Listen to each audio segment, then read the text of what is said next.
The lunch table is a lot of things: a courtroom, a realm of projection, and an arena for honest debate. But today, it's something else. It's a battleground for basketball's heavyweights. Now, we don't know about you guys, but for us, there's been this bone-chilling fear drifting over the NBA season. The Oklahoma City Thunder might just be too good. They're led by a scorer operating at a level that barely feels real. They've got more depth than a well-funded army, and every time the other team has the ball, OKC just rips it loose, sparks a fast break so perfect, it's almost boring to watch them. And look, we have hope, we really do, but we're also anxious because this feeling is familiar. I mean, it wasn't that long ago that another team caused this kind of panic. A cold-blooded group from the Bay Area with 3 of the greatest shooters ever assembled, making NBA teams look like AAU kids who wandered into the wrong gym. So yeah, this is nerve-wracking, but it's also an opportunity, a chance to finally pit one of the greatest teams ever against a modern contender who might actually have the juice to dethrone them. So let's lay out the evidence, run the matchups, and settle this the only way a sports argument ever truly ends, with overlapping voices, spirited arguments, and representation from both sides. In other words, it's time for a conversation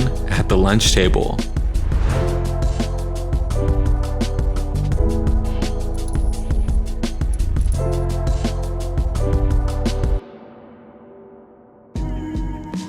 There's really only one way to encapsulate how good the 2017 Warriors were, and that's by remembering their most devastating weapon, the death lineup. Steph Curry, Klay Thompson, Kevin Durant, Andre Iguodala, and Draymond Green. 5 Hall of Famers who were all productive and complementary on both ends of the floor. A hardwood harmony that never skipped a beat and left teams so far in the rearview mirror that fourth quarters felt worthless. Trying to keep Steph and Klay from erupting and drowning the arena in threes was a challenge that had already driven the basketball world insane for 2 straight seasons, and it didn't get any easier. As long as the ball left their hands, it was a good shot. It didn't matter. Off the catch, off the dribble, off of a 1 dribble relocation, a hand tied behind their back, a blindfold on. It didn't matter. Anything they put up was probably going in. And as Draymond Green, one of the greatest split action passers of all time, was surveying the floor for those two, the other wing defender was stuck on Kevin Durant, praying the Slim Reaper didn't simply decide to take the rock and drain an effortless jumper over them like they weren't even there. Asking a team to keep pace with that as Iguodala shadows their best scorer and Draymond secures the backline is like asking someone to climb Mount Everest with a backpack full of weights. They were inevitable, unstoppable, and still had the audacity to be more graceful than their opponents at all times, winning the fight, the beauty pageant, and having more fun than any team is supposed to have while doing it. Competitive cruelty at its finest. There's a reason they were public enemy number 1, but flash forward nearly 10 years, and now there's a new enemy at the top.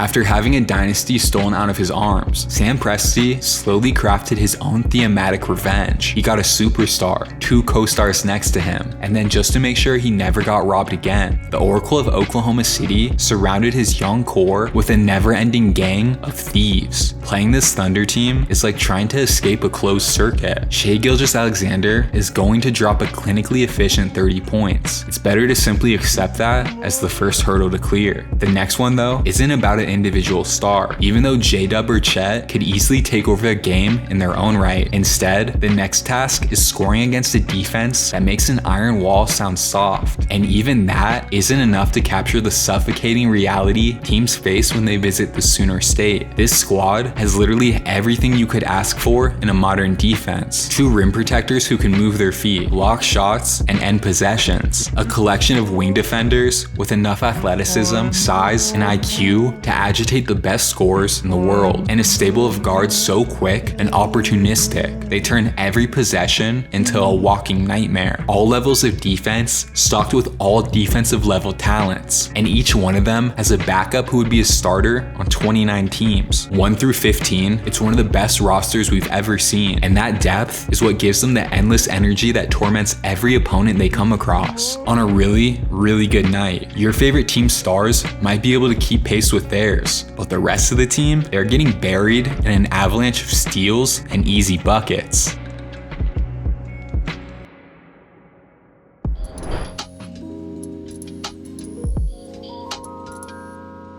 Alright, right off the bat, we have our work cut out for us. This is a duel of transcendent scorers who shattered the ceiling of perimeter efficiency, and because of that, both teams would have to make some concessions. For Golden State, Shai would present two problems they didn't usually face. First, there's the obvious issue of preventing an easy 30 ball from a silky 6'6" creator without a true rim protector, but those are all risks without any guaranteed reward. The next issue would be control. Shai is not only a great scorer, he's an excellent decision maker, someone who knows how to protect the ball or punish reckless closeouts. In other words, a deterrent for defensive playmaking, and steals and blocks were essential parts of the Golden State formula, but the Warriors' response would be simple: drag SGA out into deep waters and make him dance with Steph. The Canadian superstar is a great defender, but it's still Steph. No one is constantly stopping him with a well-spaced floor around him, and the effort required to try is enough to make Oxygen tired itself. In most cases, that trump card is enough for us to give the nod to Curry. There's a reason some of the greatest offensive forces in history wore down by the end of their time playing the Dubs. But against this OKC team, it wouldn't be that simple. There are at least 3 guys perfectly capable of phasing through screens like quantum anomalies, and that advantage would likely keep Shai fresh deep into the series. For that reason, we're going to do something that we're professionally advising against from now until the end of time. We're betting against Steph Curry. Saying either side is winning this matchup is reductive at best, but there are no ties in the cafeteria. You may hate us for saying this, and I kinda hate myself for saying this too, but the reigning MVP gives OKC the slightest advantage imaginable.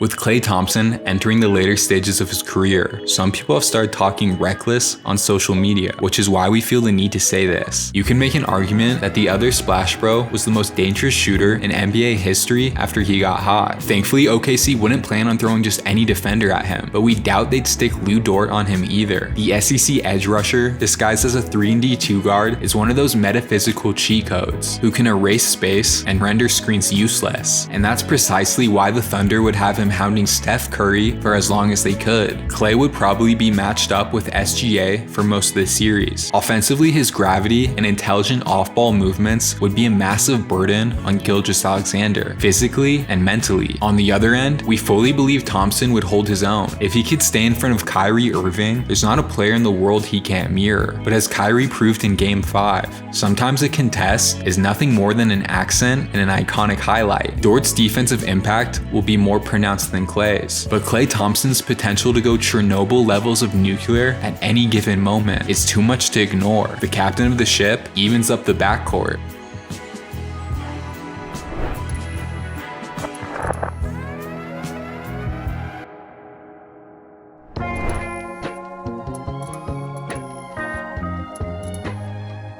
Kevin Durant gets a bad rep for being arrogant, and we have 2 responses for that. 1, don't take everything he says on Twitter so seriously. And 2, how would you act if you could score like this? I mean, look at this matchup. Jalen Williams is one of the most underrated wing defenders in the league, and that's really saying something, since he was a second-team all-defensive selection last year. For most of the series, it wouldn't be at all ridiculous for the Thunder to trust Williams with this matchup, but if they can't neutralize the Warriors' spacing, it won't matter, because a truly one-on-one possession with a Slim Reaper is a death sentence spelled out in bold letters, and even someone as gifted as J-Dub isn't escaping that. On the other hand, Williams as an offensive weapon is another wrench in Golden State's game plan. They could put Durant on him, but Durant expending all the effort required to defend an all-NBA level point forward seems reckless. The Warriors would probably defer Iguodala to take this assignment most of the time, with KD holding it down when Iggy was on the bench. Those minutes could be Williams' avenue to turning the tide. Getting Durant in foul trouble or running him down early would be a game changer. J-Dub's unique brand of skillful slashing and composed pull-ups could be enough to limit Oklahoma City's prodigal son, but it doesn't feel likely. Kevin Durant won't be denied here, not against this team.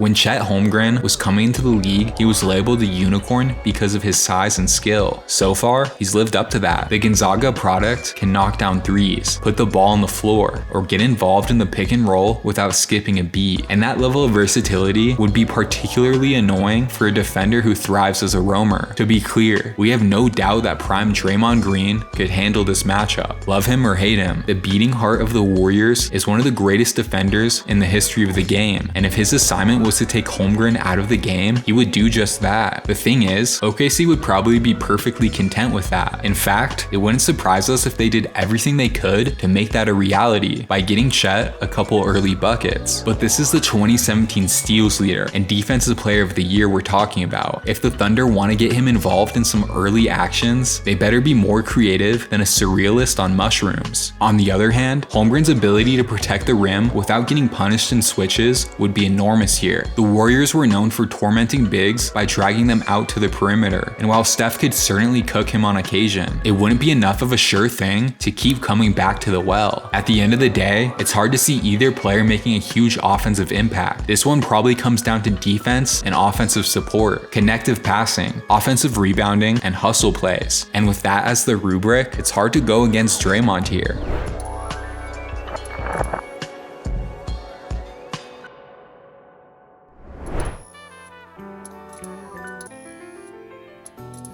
Zaza Pachulia was an underratedly strong fit in Golden State. The journeyman center knew how to set screens with pinpoint timing, and his passing was a big asset to the Warriors' interior. But in this one, he's got his work cut out for him. Pachulia wouldn't get pushed around by Isaiah Hartenstein. He has the strength to battle back on the boards. It's the athleticism that would be an issue for him. OKC's veteran big man moves his feet like a well-conditioned wing, and Pachulia moves his like they're stuck in quicksand. Hartenstein running the floor becomes an issue the Warriors have to game plan around, and any pick and roll that the Thunder run will be aimed at getting Pachulia stuck in no man's land. The good news for the Warriors is their starting center played less than 20 minutes per game. In the crucial moments, they'd bring Iguodala in, but Iggy isn't boxing Hartenstein out, and when Pachulia is in the game, they need to make a team effort to prevent an interior avalanche. This one won't decide the series, but it's the most heavily skewed positional battle here. Expect a lot of push shots and a steady supply of lobs to Hartenstein.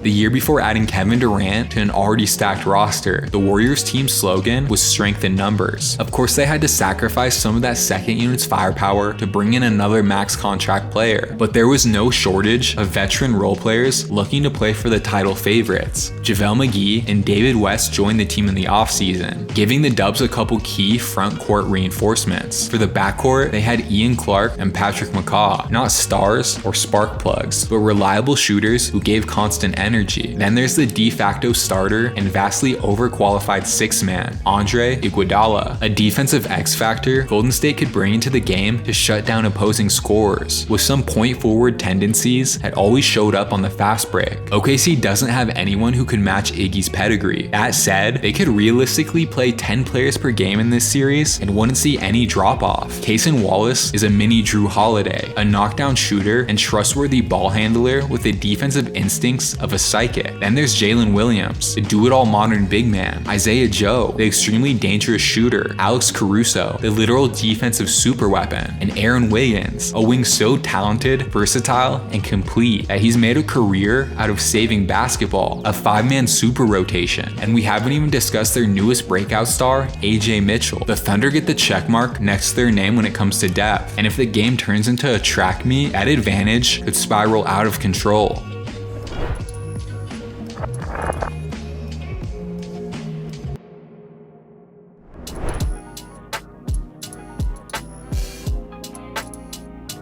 Honestly, this is our favorite part of the matchup because of the equal and opposite strengths. At his core, Steve Kerr is an offensive genius, a creative savant who took aspects of the Spurs' motion offense and the Steve Nash Suns' sense of pace, then supercharged it all with a giant investment in the three-point shot. The endless split actions, off-ball movements, and fluid pick and rolls forced constant communication mistakes, to the point where most teams decide to simply switch everything, and that was the trap. Switching gave way to bad matchups, and in the blink of an eye, Oracle was roaring after Steph and KD had turned some poor big man into a viral highlight. But Mark Daigneault isn't any old coach, and he isn't working with any old roster. The Thunder are different from every other team in recent memory because of the way they gamble. They're constantly anticipating, always pressing, and impossible to demoralize. Even if the Dubs went on one of their patented runs, the Thunder would come out of the timeout with the same energy they always had, and a fresh platoon of elite defenders to muck up actions and attack passing lanes. Two masters of composure who adjust early rather than late with directly opposing specialties. Frankly, this is as close to a tie as it gets, so we won't fault you for going either way, but we've got to trust our gut here, and it's telling us to side with Dags.